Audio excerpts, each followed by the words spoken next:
একটা পর্যায়ে এসে পৌঁছেছি আমরা, অপরাধ করলেও বলতে পারবেন না, সেখানে আপনার জীবন নিয়ে টানাটানি হয়ে যাবে। আপনারা সবাই অবগত আছেন যে গাজীপুরে যে ঘটনা রিসেন্টলি ঘটছে, এক সাংবাদিককে সে লাইভ করছিল চাঁদাবাজি নিয়ে, তো তার কারণে তার জীবনটাই কিন্তু হারাতে হয়েছে।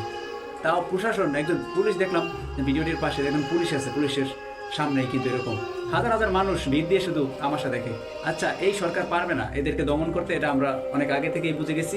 যাই হোক, আমি এখন যেটা বলতে চাই সেটা হচ্ছে এই যে, আমার যদি 1 টাকা যায় প্রতি মাসে যাক, এদেশে প্রায় 20 কোটি মানুষ আছে, আমার 1 টাকা গেলে সমস্যা নাই।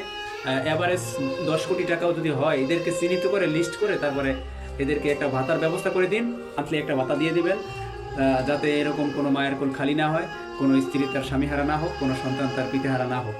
এটাই হচ্ছে আমার দাবি এখন। এছাড়া আর কোনো ওয়ে নাই, এদেরকে দমন করতে আপনারা ব্যর্থ। আপনারা ব্যর্থ। যদি পারতেন তাহলে ওই সোহাগ হত্যার ওই সময়টাতেই কঠোর আইন প্রণয়ন করে তারপর সেটা বাস্তবায়ন করতে পারতেন। এই নৃশংস বর্বরতা আইএমএ জাহিলিয়া যুগকেও হার মানাইছে। কাদের ইন্ধনে হচ্ছে, কাদের ছত্রছায়া হচ্ছে, কাদের শেল্টারে হচ্ছে, এটা কিন্তু আর আমাদের বুঝতে বাকি নেই। এই সমস্ত ঘটনার জন্য আমি প্রশাসনের দুর্বল অবস্থানকে দায়ী করব।